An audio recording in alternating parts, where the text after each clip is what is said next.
どうも探偵ドライブです。私立探偵のキユです。私立探偵って毎回言ってるんですけど、私立探偵って何っていう企業の探偵さんじゃない人のことを私立探偵って言います。簡単に言えば自営業の人。企業の探偵さんはじゃあ何て言うのって、企業の探偵さんはサラリーマンって言います。サラリーマン探偵普通のその会社員ってことですよね。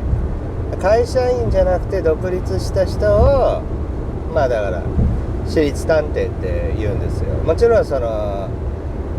企業に入ってる人も何やってんのって言ったら探偵業務ということになるので、探偵さんではあるんですけど、私立探偵さんではないんですよね。だから名探偵コナンとかの毛利小五郎さん、あれ私立探偵です。彼は名探偵ですけど。で、今日はですね、何をお話ししようかなと思ったんですけど、浮気の後の夫婦の復縁について。浮気された後ですね、夫婦関係を修復したいというパターンですね。これは圧倒的に女性側が多いです。女性側が多いっていうのは、依頼者様が女性だった時に抱える悩みとして多いです。男性の依頼者様はもう怒りマックスなので、別れる一択っていう人が結構多いですよね。YouTube とかで不倫のスクロール動画見たりするんですよ。私はこんな不倫でつってブログみたいなやつがこうやってずっとスクロールされてるスクロール動画だと、仕返しだったりネチネチ復讐してる人って男の人が多いですもんね。ネチネチ復讐してるって僕は言っちゃいます。だってやらない方がいいです。多分その時はいいかもしれないけど、もう、近い将来1ヶ月後2ヶ月後ぐらいとかでもう多分やんなきゃよかったな、虚しかったなって思ってくると思うので、だから絶対その必要以上なことは絶対やらない方がいいです。だって不倫をした人には罪があるんでしょうけど、された人にはないっていう、全くないかっていうとそうでもないと思うんで。あともう一つちょっと違和感を感じるなと思ったのは、愛され続ける努力を怠ったっていう自分もね、ちょっと認めた方がいいなと思います。 100% 自分が悪くないって言って大復讐をする人多いので、なんでこんな話をしたかっていうと、その復讐心があったら、夫婦関係の修復は無理だと思うということです。で、女性が男性の浮気、旦那さんの浮気を許して家族としてね修復したいって思う理由の一番はやっぱり経済的なことだと思うんですよね。だからその子供を抱えて離婚してっていう、お子さんがいる場合は養育費を払ってもらえればって思うと思うんですけど、婚姻費用がね入ってこないので、お子さんの養育費は旦那さんからもらえますけど、別れた旦那さんからもらえますけど、自分が食べてくる分の生活のお金はね、自分が稼がなきゃいけなくなっちゃうんで、そうするとやっぱり大変って想像つくじゃないですか。で、専業主婦の方は特に社会から何年も離れてますので、そこからいきなり自分が社会人に戻って頑張って子供を養っていけるのかという不安があるので、どうにかね戻ってきてほしいと。愛があるから戻ってきてほしいっていうこともあると思うんですよ。まだ旦那さんのことを愛してるからっていう、結構稀ですけどね。その若い時に恋愛経験が多い人ほど別れやすく、少ない人ほど別れにくいっていうイメージですね。要は頭の中っていうか、記憶の中で自分でも気づかないところで次があるって思えるじゃないですか。恋愛経験が多い人っていうのはそれを次から次へと変えていった経験があるから。でも少ない人っていうのはもうこれ逃したら次はないんじゃないかって思うので、別れにくいというか、そういう傾向にあると思いますね。で、夫婦関係の修復ってどうやってやったらいいのっていう話なんですけど、まずここで問題なのは慰謝料の請求ですよね。不倫相手に慰謝料を請求するか否か、でも当然したいんですよね。特に女性は相手側を許さない傾向が強いので、だから当然したいんですよね。そうするとですね、不倫した旦那がですね、どっちの味方につくかっていうね、ここでまた傷つくポイントなんですよね。だから何年目とかの不倫がバレた場合は、不倫相手の味方をするかもしれない人がいると。で、不倫相手の味方をほぼしてしまうパターンは、もう離婚しようって言ってるパターンですね。浮気している旦那さんが、浮気がバレてないと思って、実際その時はバレてない人多いですけど、離婚しようと。で、離婚って言われて初めて調べる人結構多いので、この場合はですね、もう離婚する意思が向こうにあるので、夫婦関係の修復っていうのかなりむずい、かなり難しいですね。だって何年も思考の中にあって、離婚しようか離婚しようかって、離婚どうだろうって思ってた悩みがあってずっと不倫してて、じゃあ離婚するって覚悟が決まったっていう状態なので、こっから修復ってなると結構難しいですよね。で、それで不倫相手に慰謝料請求とかしないし、不倫相手に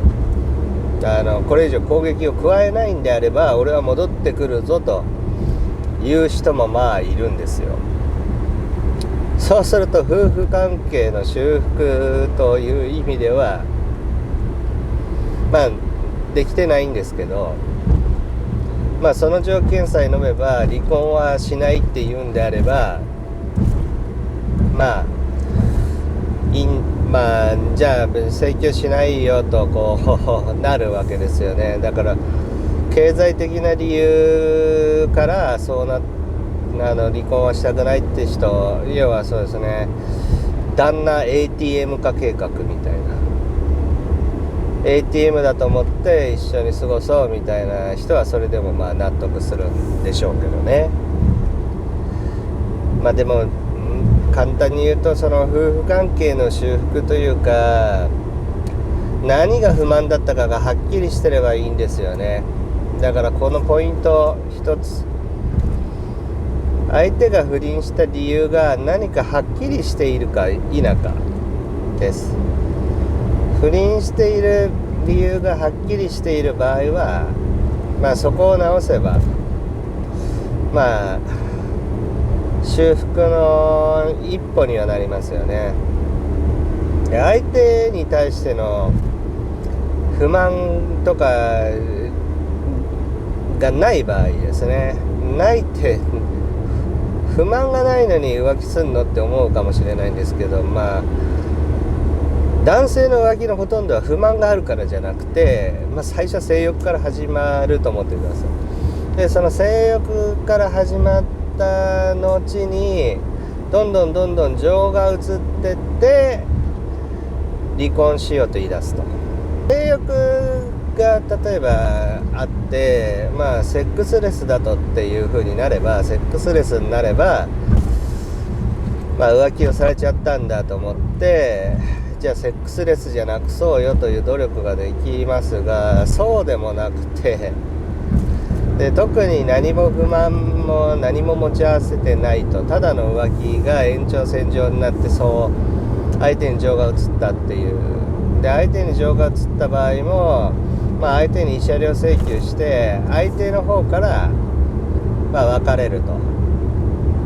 というふうに言わせるパターンですね。これがどうなのかな。だから何を言いたいか分かんなくなっちゃったんですけど、不満がない場合はね、歩み寄りようがないというか、不満がないってことは強いて言えば何にもないってことですから、二人をつなぐものが何もないというか、だから不満でも愛情でも何でもいいけど、相手に対しての感情がね何か残っていればね、歩み寄りようがあると思うんですけど、お子さんのためとかね、そういうことで理解してくれればいいんですけど、奥さんがお子さんのことを好きなのと同じぐらい旦那さんも息子さん娘さんのことが好きかって言うと、そういうふうには思わない方がいいなって思います。もしそうだったら不倫しないのかもしれませんしね。家族を失う方が怖いでしょうから。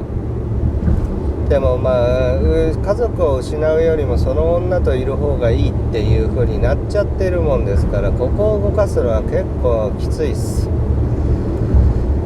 何年もかかる作業かもしれませんしね。昔洗脳って言葉が流行りましたけど、その洗脳を解くのがねかなりきついです。洗脳されてるというか、だから夫婦関係の修復はもう離婚っていう言葉を出された時点でかなり難しいって。だから本来ならもっと早く気づくべきだったんですよね。相手のことをよく見てなかったし、相手のことに気を使ってなかったから、その情報を移すまでの不倫期間を与えたっていうことで、とりあえずそこは自業自得みたいな、自業自得って言っちゃうとかわいそうなんですけど、それはしょうがないよね。相手のことを見てなかったんだからしょうがないと思って、そこは諦めていただくというか、とにかくですね、相手に不満がなく浮気をした場合っていうのは戻すのがかなり難しいということです。で相手側の女に情が移ってからじゃかなり難しいんですよ。男って自分の稼いだお金とか時間とかを使うっていうのは情が移ってる人にしか使えないんですよね。で、男同士の友情だったり家族の愛情だったりっていうのは移り変わらないものなんですけど、こと女性に関しての情だけは男は1個しかほとんどの人が持ってないので、その1個の情をこうやって移していくのが男なんですよね。で、めったなことでは移らないので、相当ほったらかしにしといたという現象でしょうね。だから情が移ってからもう無理ですね。情が移ったらですね、不倫相手から別れさせるようにしないと無理ですね。ただ夫婦関係の修復っていう意味では夫婦ではあるけども修復はできてないよっていう状態かもしれませんけど、そうなったそれでもいいっていう方がいたら向こうから別れさせるっていうのがいいと思いますね。今日何を言ってるかちょっと分かんなくなっちゃいましたけど申し訳ないです。ではまた探偵ドライブで。